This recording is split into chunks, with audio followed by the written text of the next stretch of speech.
What is happening, everybody? Greg Ehrenberg here from OddsShopper, and it's time to break down some more sports today. We've got more play-in games for the NBA. We had some great ones last night, the overtime game to cap it off between the Lakers and the Timberwolves, with the Lakers edging that game out, also coming from behind after trailing pretty big early in that game. So I'm excited for more play-in action today, and of course, we've got a lot of bets for it over at OddsShopper. If you guys haven't checked it out yet, 7-day free trial is available by clicking on the link we have below. No risk to yourself. You try it out for 7 days. If you like it, you get stick around. If not, you can leave. And no big deal at all. I'm going to show you guys some of the bets that we have for the morning and some of the ones that I have my eye on. And as you guys come in here, if you haven't done it already, like this video, subscribe to the YouTube channel. Helps us out a whole bunch. Helps us keep this content free.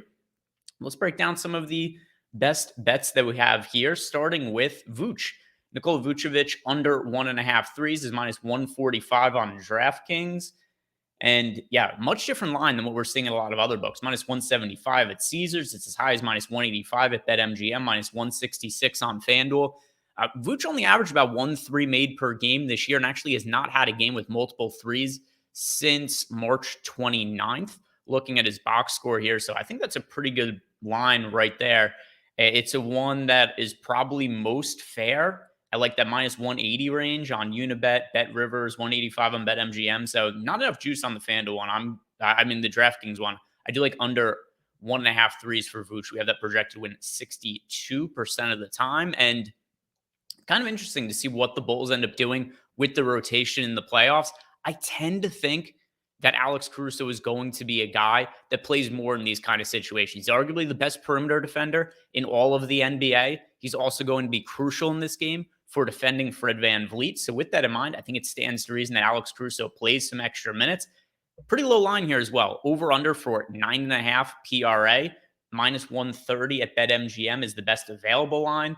I don't mind this at FanDuel either. Actually get 10.5. So you're getting the one extra point there that you have to hit, but plus money over at FanDuel. And comparing the PRA to some other sites here, the BetMGM line minus 130, minus 152 at Caesars. I like Caruso for over 9.5 PRA. Definitely stands to reason that we would see him play some extended minutes in a play-in situation. We've got some Scotty Barnes props here. Let's see, under 6.5 rebounds plus money. Well, here's why this one's going to make some sense. You're getting plus 110 at BetMGM, minus 115 at PointsBet, minus 105 at DraftKings, minus 118 at Caesars. So just BetMGM has offered a line here that's way different from the rest of the market in the industry. So plus money on Scotty Barnes. We've got this winning basically a coin flip 50% of the time, whether the under 6.5 or over 6.5 wins. But when you're getting plus money on a bet that's a 50-50 proposition, that's generally going to make sense.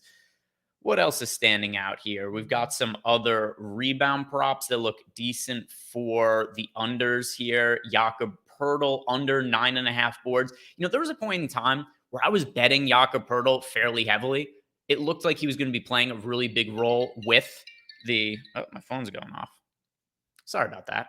Not going to restart because what are we going to do here, right? I'm sitting here recording by myself. Am I going to edit this in post? Absolutely not. You guys are going to listen to my phone ring when you watch this back in real time. This is the magic of creating content. And I'm not great at editing. Things go hand in hand. So anyway, Jakob Poeltl, under 9.5 rebounds. So when it comes to Poeltl, he looked like he was going to play really big minutes when he first came to the Toronto Raptors. And that was one of the reasons that I was, with success, betting some of the overs on his rebound props.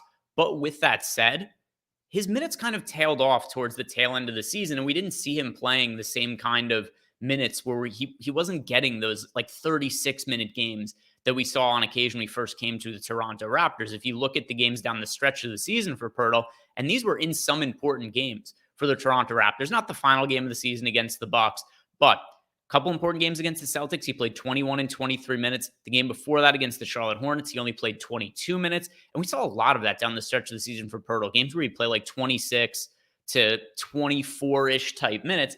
And with that in mind, that's just going to make it hard for him to regularly hit over 9.5 rebounds. If you look at him over the last 2 weeks of the regular season, he averaged 23.5 minutes per game, averaged 7.7 rebounds per game. So I don't mind the under here on Jakob Poeltl, under 9.5 boards. It does look like one exception to Nick Nurse's rotations where he's generally just running his starters into the ground. It looks like he's okay with having Jakob Poeltl not play the same, 36 to 40 minutes that we get out of the other starters on the team. So Jakob Poeltl under 9.5 rebounds. That is one that makes sense to me.